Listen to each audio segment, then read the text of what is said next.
What if the grandest royal mansion was built on borrowed money and buried secrets? They called it Royal Lodge, a sanctuary of splendor. But behind its shining walls hid desperation, deceit, and a debt that nearly destroyed an empire. They called it Royal Lodge, a sanctuary of splendor. But behind its shining walls hid desperation, deceit, and a debt that nearly destroyed an empire. Will explain everything. In this video, the story of Royal Lodge begins with elegance, promise, and the illusion of permanence. Its sweeping lawns, ornate facades, and tranquil gardens gave the impression of unshakable wealth and royal security. To the eye, it stood as a statement of national pride, a beacon of tradition that seemed untouchable by the passing storms of history. But beneath that flawless veneer lay a foundation more fragile than stone, a financial scaffolding built not on abundance, but on desperate borrowing, unspoken obligations, and the steady erosion of truth. Grandeur, in this story, was a facade,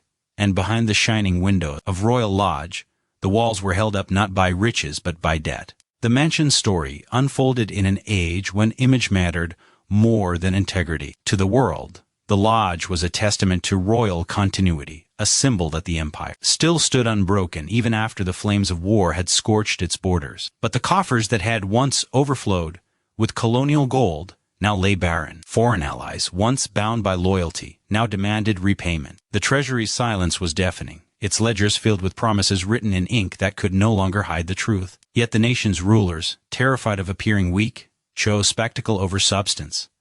The marble gleamed brighter. The banquets grew grander. The illusion deepened. Money, they whispered, could be found somewhere, somehow. Funds were pulled from invisible corners, borrowed from banks whose patience thinned with every passing year. Quiet agreements were struck with four financiers, each one adding another thread to the web of dependence. Each borrowed pound came with a cost that reached far beyond numbers. It was the cost of credibility, of sovereignty, of moral weight. And yet, Royal Lodge rose ever higher, its gardens manicured to perfection, its halls filled with laughter that barely concealed the echoes of fear. The grandeur was maintained with a kind of feverish desperation. The empire that had once boasted of its dominion over oceans now found itself drowning in its own pride. Inside the lodge, decisions were made not with prudence, but with panic. Repairs that could not be afforded were commissioned to avoid scandal. Furnishings were ordered to maintain appearances. Even as inflation ate away at the value of the currency, the spending continued. Every chandelier that sparkled above the ballroom reflected a truth no one dared to speak. The crown was mortgaging its dignity to preserve its image. Behind closed doors, the accounting books became battlegrounds.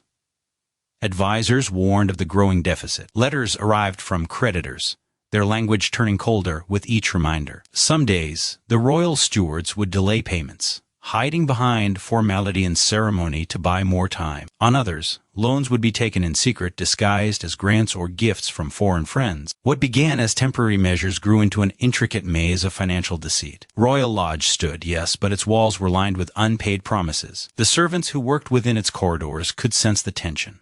Their wages came late, sometimes months apart. Supplies dwindled, corners were cut. Yet still, the mansion had to shimmer for visitors. Candles replaced, flowers arranged, silver polished, until it blinded the eye. For those who toiled in the shadows, the burden of maintaining grandeur became a quiet act of loyalty. They endured the whispers, the hunger, the uncertainty, because they believed they were serving something eternal. They did not yet know that eternity, too, can be bought and sold.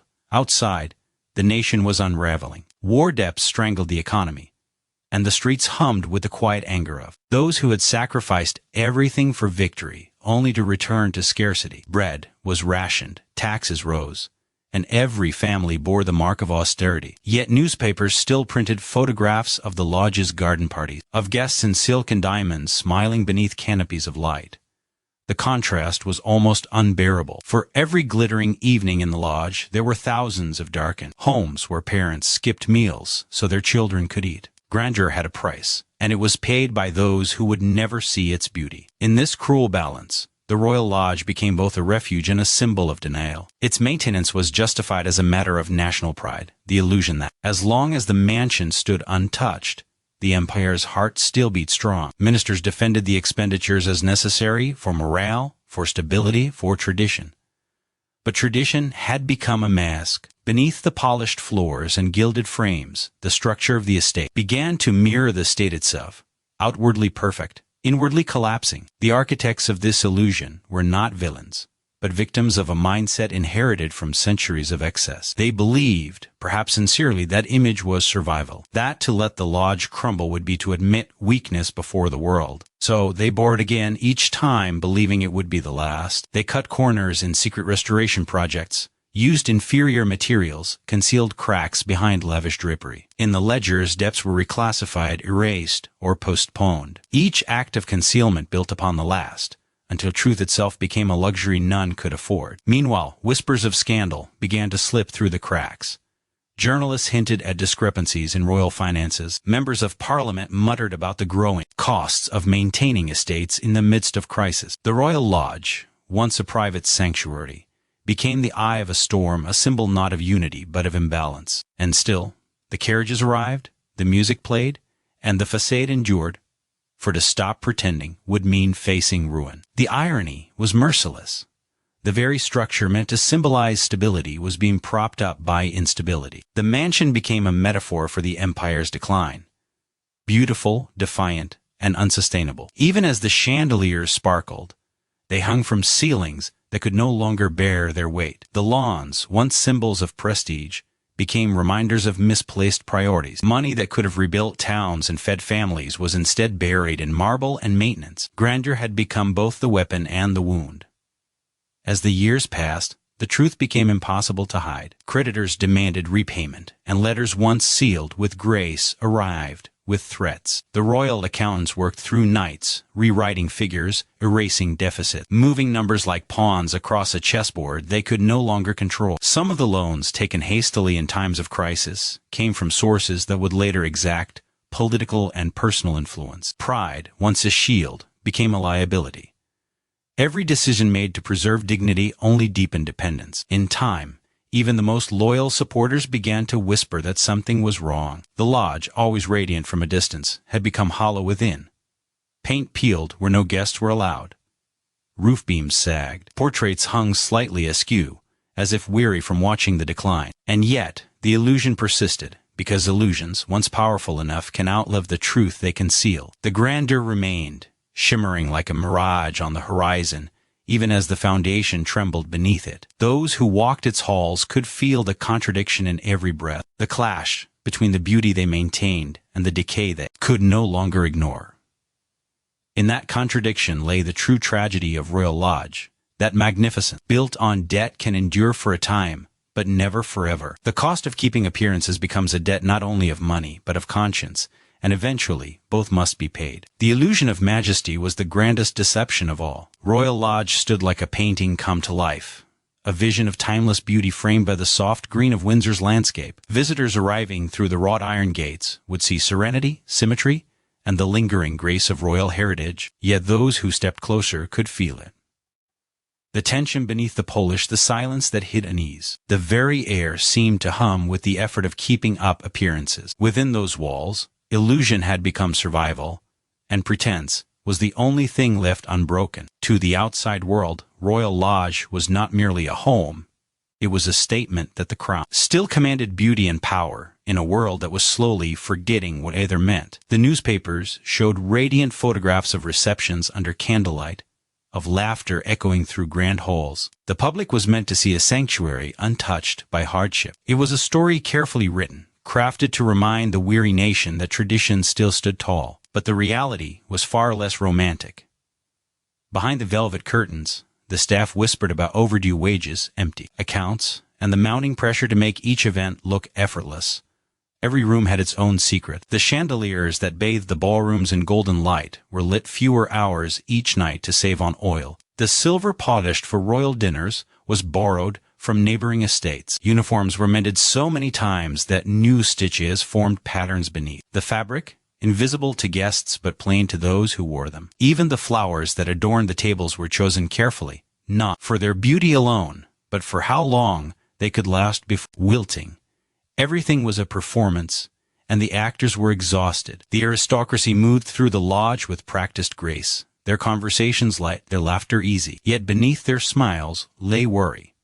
The empire's wealth, once boundless, had thinned into myth. Inflation crept like a silent thief, taking more from the treasury with every passing day. But to falter even slightly was to risk unraveling the illusion that the monarchy's strength was eternal. Every dinner, every portrait, every event had to proclaim stability, no matter the cost. The more fragile the truth became, the more radiant the illusion had to appear.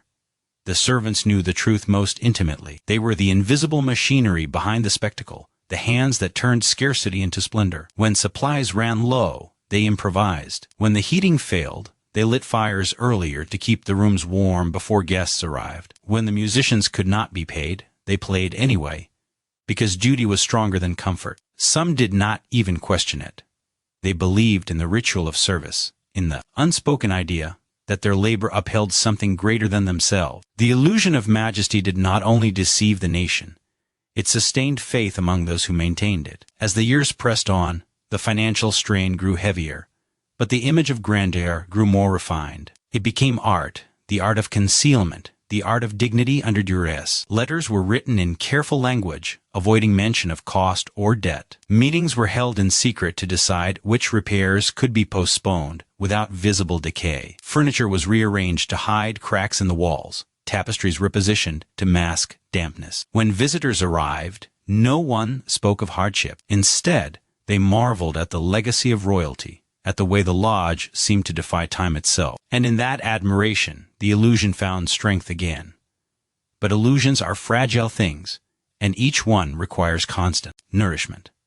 The pressure to maintain perfection was relentless. The royal family members, who resided within the lodge, began to feel the isolation of the lie. Their duties demanded grace and composure, yet in private, the strain of sustaining appearances wore them thin. They were expected to be symbols of endurance, yet they too were bound by the same debts, the same creeping anxiety. Their jewels sparkled brighter under the weight of expectation. Their smiles grew more practiced, their conversations more careful. The public saw elegance, they felt exhaustion. There were moments, fleeting and unspoken, when the mask almost slipped. A carriage delayed because the horses could not be properly fed that week. A dinner postponed because the supplier demanded payment in advance. Guests who noticed the same meal, served twice in a single month, but said nothing out of courtesy. These small cracks did not yet shatter the illusion, but they betrayed its cost. Royal Lodge was becoming an island of performance in a sea of reality, a place where truth was dressed in silk and paraded as strength. Outside, discontent grew. The people saw the shining photographs in the papers while they queued for bread. They read of royal banquets as their wages vanished under inflation. They began to wonder, quietly at first, what kept the royal lights burning when their own lamps had gone dark. The illusion of majesty, once a comfort, began to sour. Yet still, it had to be maintained, not for vanity, but because the alternative was unthinkable. The crown could not afford to seem fragile.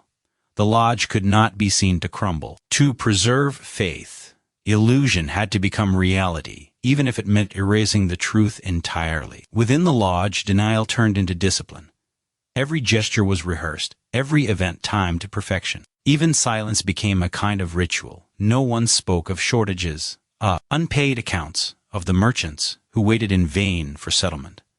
The walls themselves seemed to demand silence, as though acknowledging the truth might cause them to fall. The illusion had taken on a life of its own, larger than any individual. It had become the very identity of the estate, and to question it was to betray it. Those who lived through those years often spoke of the atmosphere not of despair, but of tension held taut, like the moment before a storm breaks. It was not the misery of collapse, but the exhaustion of pretending it would never come. Each morning, the staff resumed their duties as though the depths did not exist. Each evening, the lights glowed across the lawns as though abundance still reigned. The routine was both devotion and denial, a fragile rhythm that kept the illusion alive one day longer. The royal administrators continued to borrow, to promise, to stretch the limits of credibility. Their reports to the treasury were crafted in careful optimism. They used words like temporary deficit and expected recovery, knowing the figures beneath them told another story. But language, too, was a tool of illusion,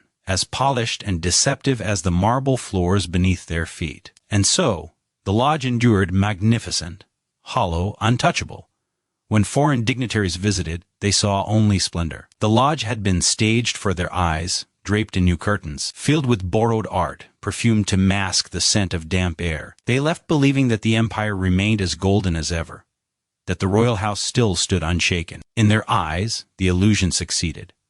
In their admiration, the burden deepened. Each compliment, each headline, each nod of approval bound the household tighter to the image it could never afford to lose. The illusion of majesty demanded not only wealth, but faith in the idea that beauty could disguise struggle, that pride could outlast truth. It demanded silence from those who knew, complicity from those who served, and blindness from those who watched. Every gesture of grace was a negotiation with reality, every appearance a gamble against collapse. The chandeliers still sparkled, but their light fell on tired faces, on anxious hands, on ledgers hidden in drawers. The illusion remained flawless, but it consumed everything that sustained it. The weight of the Royal Lodge's grandeur did not rest upon the shoulders of monarchs alone. Beneath the shimmer of chandeliers and the echo of polite laughter, it was the ordinary people who carried its cost. They were the unseen financiers of majesty, the silent partners in an arrangement they never agreed to. Every borrowed pound,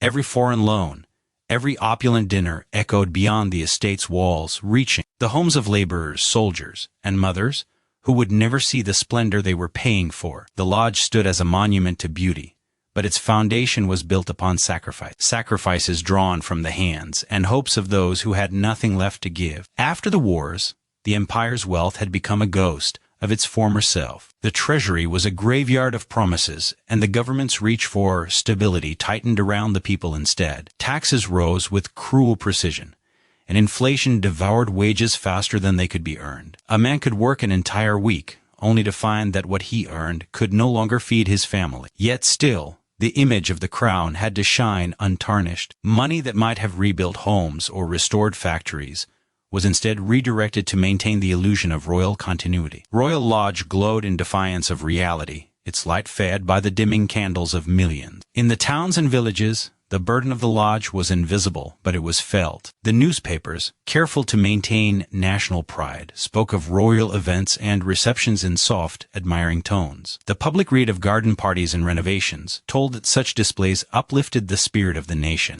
But for many, these words brought no comfort. They stood in ration lines under gray skies, holding paper coupons instead of coins, their pockets emptied by the empire's debts. Each borrowed sum that adorned a ballroom chandelier had its twin in a hungry child, in mother pawning her wedding ring, in a veteran selling his medals for bread. The people had been told that they were the backbone of the nation, that their labor sustained the glory of Britain. Yet what they sustained now was an illusion, one that grew heavier as the truth became harder to conceal. Farmers who once supplied the royal kitchens now received payment months late, if at all. Small merchants extended credit to the estate, hoping that the honor of royal custom would someday repay them. But the debts accumulated faster than the repayments. For the common folk, loyalty had become both a virtue and a curse. To question the lodge's spending was to question the monarchy itself, and few dared speak against it. In workshops and factories, whispers began to spread. Workers spoke of how money flowed upward, never down. They read the figures in the papers, the foreign loans cured in the name of recovery, and wondered why their own lives grew leaner while palaces remained untouched. The royal image was supposed to symbolize endurance, that even in hardship, the spirit of the empire could not be broken. But endurance had two faces, one adorned in silk and one in soot. The lodge, in all its brilliance, became a kind of mirror, reflecting not only royal pride, but also the widening gap between appearance and existence. For the soldiers who had returned from war, the contrast was bitter. They had fought for king and country, for ideals of unity and sacrifice. Yet when they returned, they found that the kingdom they defended had little left for them. Promises of pensions and housing were delayed by financial constraints. Those same constraints, however, seemed to vanish when the lodge required restoration, or when royal festivities filled the social calendar. The veterans, standing in charity lines in worn uniforms, could only watch as the aristocracy toasted under glittering chandeliers. Their sacrifices had purchased more than peace. They had purchased pretense. Even those who believed in the sanctity of monarchy began to feel the weight of disillusion. Clerks in cold offices calculated taxes that grew higher each year. Shopkeepers saw prices change by the week. their customers struggling to afford the barest essentials. Mothers stitched clothes from worn fabrics, lighting fires with care to stretch dwindling coal. They spoke softly of hard times, but always with the hope that things would improve, that the nation's recovery, so often promised, would finally come.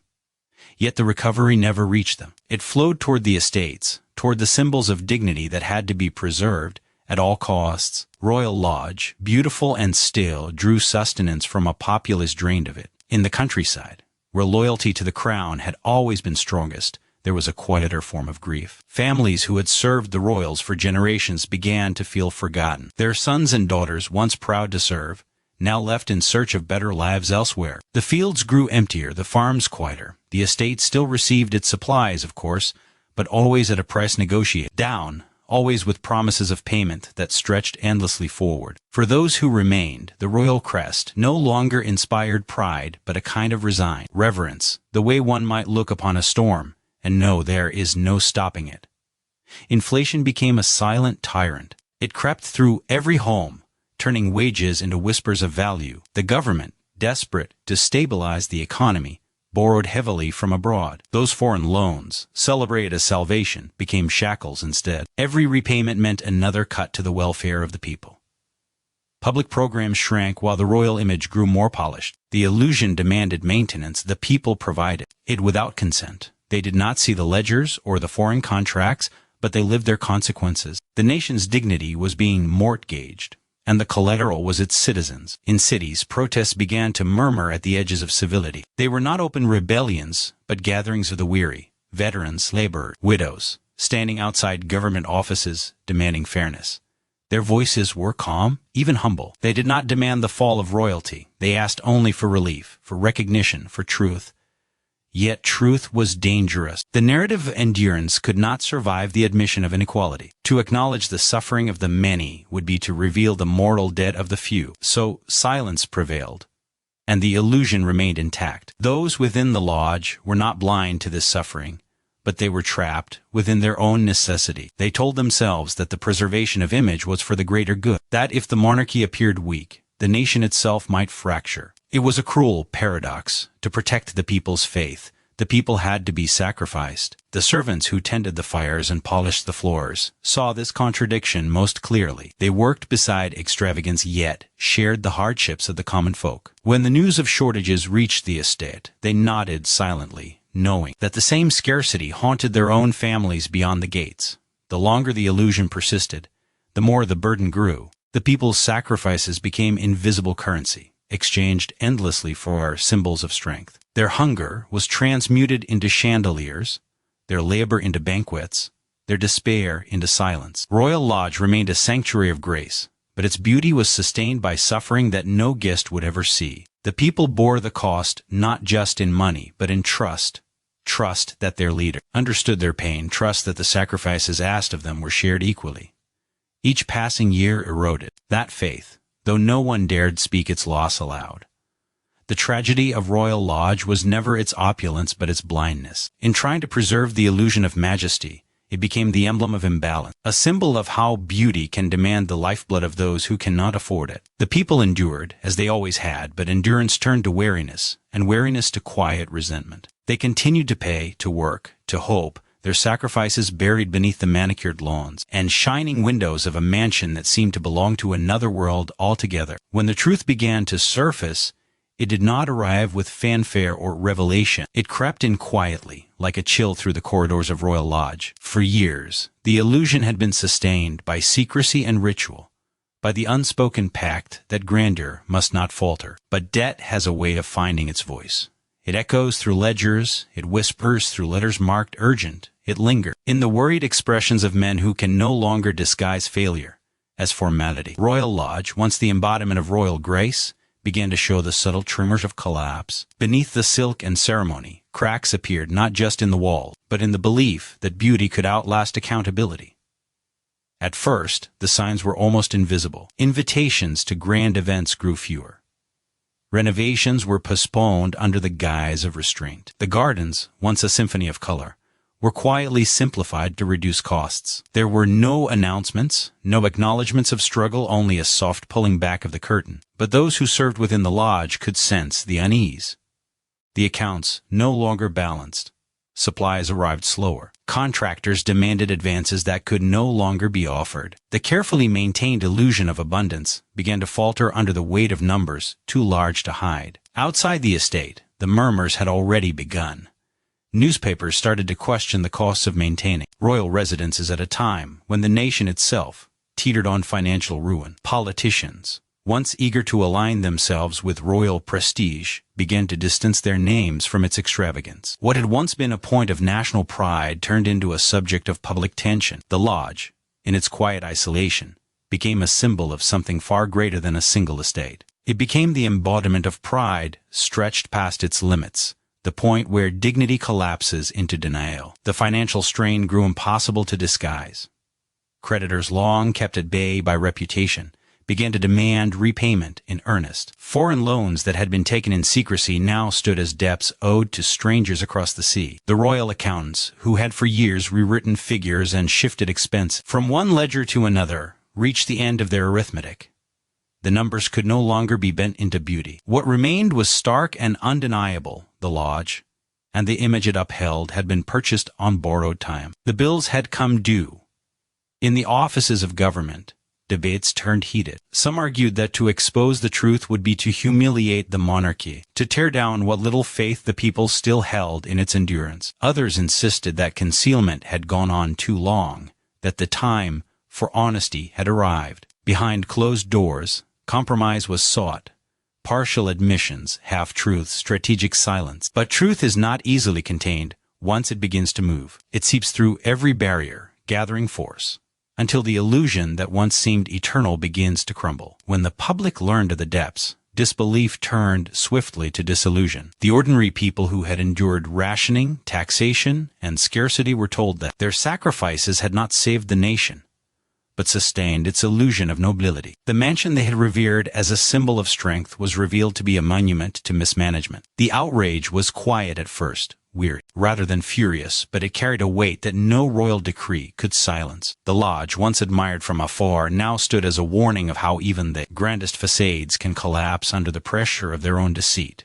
Within the estate, the mood grew heavy. Servants whispered in hallways about layoffs and closures. Some rooms were sealed to save on heating, their windows dark and lifeless. The once bustling kitchens fell silent. Between mealtimes, the scent of lavish banquets replaced by the faint odor of dust and disuse. The halls that had echoed with orchestras now carried only the sound of footsteps, slow and uncertain. The collapse was not sudden but steady.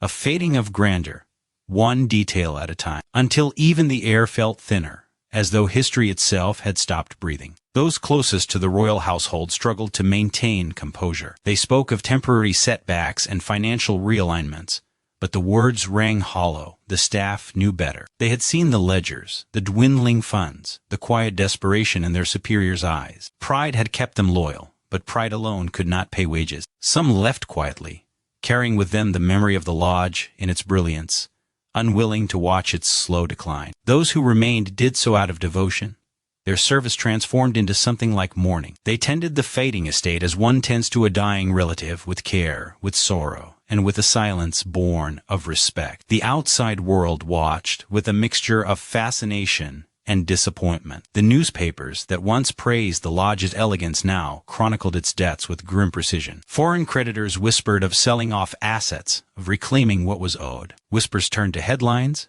and headlines to scandal. The name Royal Lodge, once spoken with reverence, now carried the weight of reproach. What had been a sanctuary of prestige was now a cautionary tale, its splendor reduced to a kind of moral ruin. Inside the family, tension deepened.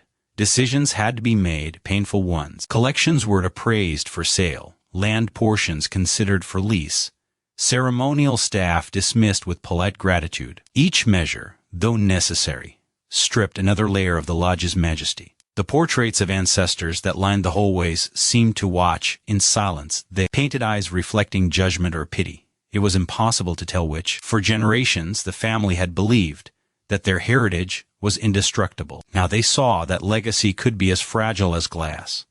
The physical decay of the mansion mirrored the financial one. Leaks appeared in ceilings that could no longer be repaired.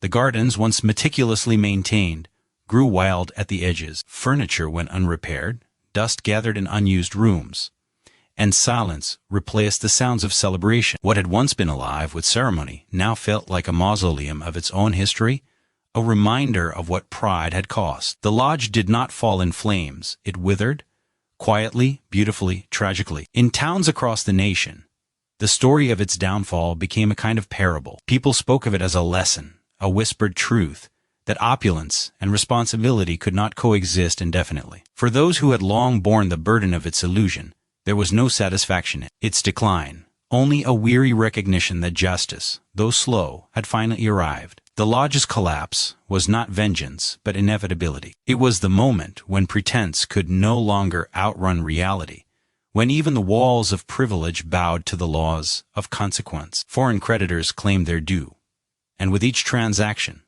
a piece of the lodge's pride was sold away. The estate that had once symbolized independence now stood as a testament to dependence upon loans, upon secrecy, upon the silent endurance of others. The fall was complete not when the last debt was counted, but when the illusion itself died, when the world saw the lodge for what it truly was, a beautiful ruin built on borrowed faith. The royal family retreated from its shadow, leaving behind a legacy that could no longer be defended by ceremony. In the stillness that followed, the lodge became more than an estate.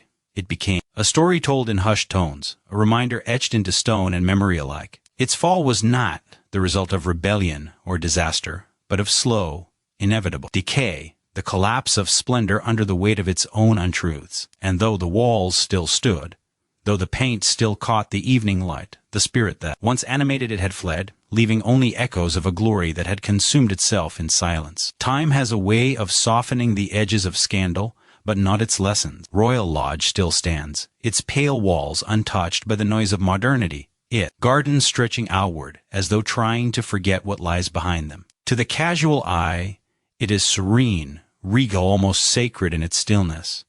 Yet that stillness is deceiving. It is not peace that fills the air, but memory, the residue of choices and depths that refuse to vanish. The mansion endures not as a celebration of power, but as a monument to its consequences. It reminds all who look upon it that wealth without conscience is a fire that burns from within, consuming everything it was meant to illuminate. The echo of accountability lingers in every hallway. It is in the faint discoloration of walls once lined with gold leaf, in the slight unevenness of marble floors worn by feet that carried both privilege and regret. The rooms hold a quiet tension, as though still listening for the footstep of those who once schemed, borrowed, concealed, and denied. There are no more banquets now, no orchestras swelling beneath chandeliers. Only the hum of the wind through cracked window frames, whispering stories of opulence turned to ruin. The ghosts that remain are not of kings or courtiers, but of promises. Promises made to a nation, to a people, to an idea of honor that could not survive its own excess. The tragedy of Royal Lodge is not that it fell, but that it endured long enough to witness its own undoing. Its walls have seen empires expand and wither, fortunes born and buried. But the mansion's true legacy is not its architecture or beauty. It is the unrelenting truth that power without empathy breeds decay. For centuries, it stood as a stage upon which wealth played its finest performance. Yet when the audience, the people, began to see through the act, the illusion collapsed, leaving behind only the weight of accountability. That weight still hangs in the air, heavy and cold, as if time itself demands repayment for what was taken. The land around it bears quiet scars. The soil that once hosted extravagant feasts has been turned and retamed, but it remembers. It remembers the seasons when laborers went unpaid so the gardens could bloom for royal guests.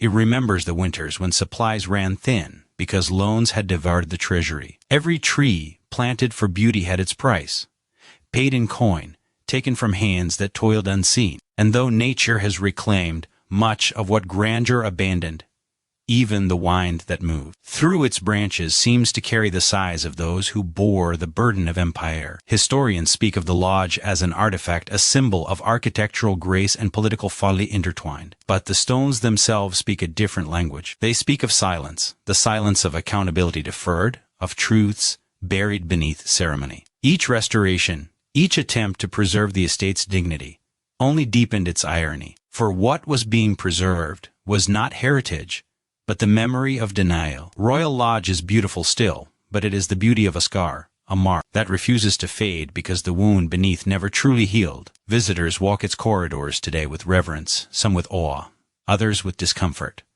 They see portraits of men and women adorned in jewels, their eyes painted to convey confidence, superiority, perhaps even grace. Yet behind those eyes lies a lineage of guilt, not personal but systemic, inherited like the titles they bore. The paintings are not just art, they are witnesses. They watched as depths mounted, as silence was chosen over truth, as pride turned inward and devoured itself. They hang there still, dignified and haunting, as though aware that the splendor they depict is now inseparable from the suffering it required. In the archives, the paper trail of the lodge's downfall remains intact. Yellowed ledgers list transactions so intricate they border on fiction, loans exchanged for favors, payments disguised as gifts, promises written in the delicate language of diplomacy. Reading them is like tracing the veins of a dying empire, every line leading back to a heart that beat too long on borrowed lifeblood. The signatures of noblemen appear beside those of bankers, foreign and domestic, bound together by greed disguised as necessity. Those who once believed themselves untouchable left their names behind in ink, never imagining that posterity would read them as confessions. The people who once paid the price of that illusion are gone, but their echoes remain. Their struggles became the quiet foundation upon which history built its myths. The workers who harvested the fields, the soldiers who returned to empty promises, the mothers who stretched every shilling to survive. Their lives were woven into the very fabric of the lodge, though they never set foot inside. The estate's grandeur was their burden, its silence their inheritance. Even now, as tourists stroll its gardens and marvel at its symmetry, they walk upon the memory of those unseen sacrifices. Royal Lodge teaches not through speeches or plaques, but through its existence. It is a contradiction made stone, beautiful yet guilty, eternal yet fragile. It stands as proof that no empire, however refined, can rise above the people who sustain it.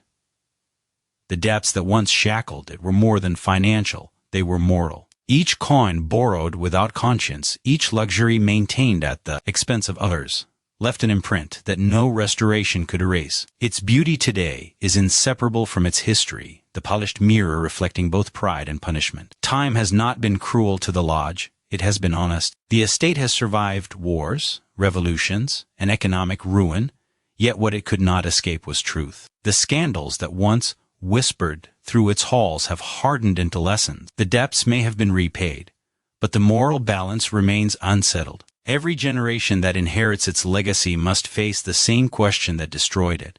What is the price of preserving power, and who, in the end, must pay it? The lodge offers no answer, only reflection, the silent acknowledgement that all grandeur demands a reckoning. Those who study it now often write of its tragedy as though it were past.